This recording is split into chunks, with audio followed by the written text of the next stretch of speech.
Well, we're joined by Jum'ah, the British coordinator of the main Libyan opposition movement, the Interim National Council. We also have the political analyst and writer for the respected socialist magazine, The Monthly Review, Sukan Chandan. And on the phone, the editor of the online newspaper, Libya, Almost Takba, Hassan El Amin. Thank you all for joining us. Jum'ah, the West shouldn't be arming you, should it? Because it's illegal. And in fact, that's been confirmed this afternoon by the French Foreign Minister and the Secretary General of NATO, that the West actually can't do it. It would break international law.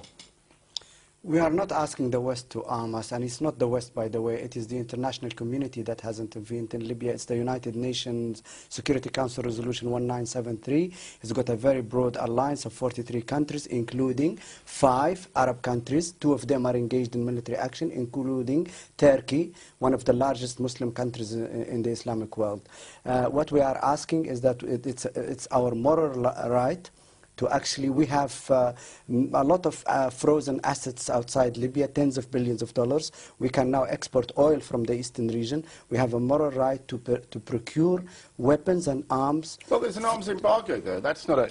That's the point of. That means you can't. You can collect the money, but you can't spend it. Okay, the Security Council can do something about that, because you cannot have 2 sides where one side is defending the towns and cities, the families, the children and the women and the Libyan population with very light arms, and you have a mad despot spinning out of control, waging a total war against the Libyan population using tanks, multi-rocket launchers and heavy artillery, and shelling them from the sea as well, and with the intent to kill as many civilians as possible. Already in 5 weeks killed over 10,000 people, including children, women and old people. This is a moral situation. So we need to find arms. We could go to our Arab neighbors, we could go to our Muslim brothers, we could go to anywhere who's willing to sell us and supply us arms, and if there is an embargo, then the Security Council has to review that. I mean, it's fair enough, isn't it, really? Here's a leader who's talked about his people as drugged up cockroaches and things, and, you know, really, isn't there a duty for the outside world to try to prevent the killings of civilians, which is what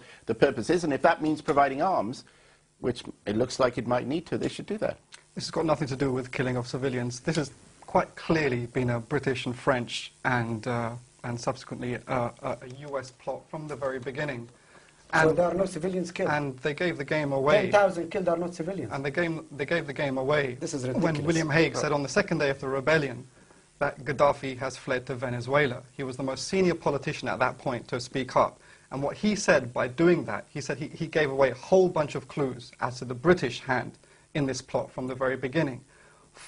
Meaning that... But even if there are imperial intentions behind this, and, you know, many would accept that, we're in a situation now, though, where don't you think civilians might need to be helped?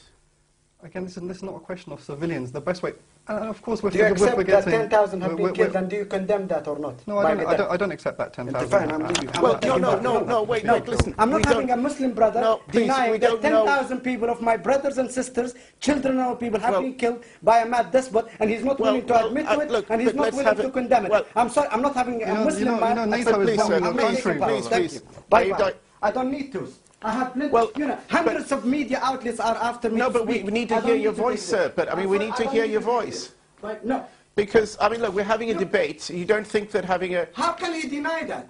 How can you not? This is a Muslim man. How can you not? I'm not Muslim, just by the way. The killing of 10,000 women and children, Muslim women and children in Libya. Listen, you've invited NATO to bomb your country. How can a Muslim think like that? Shouldn't this be... Don't you want to put that to him? This is absolutely ridiculous. Well, I'm sorry, Jum'ah there has unfortunately left us, but we will continue with this discussion without him. We're sorry he felt the need to go.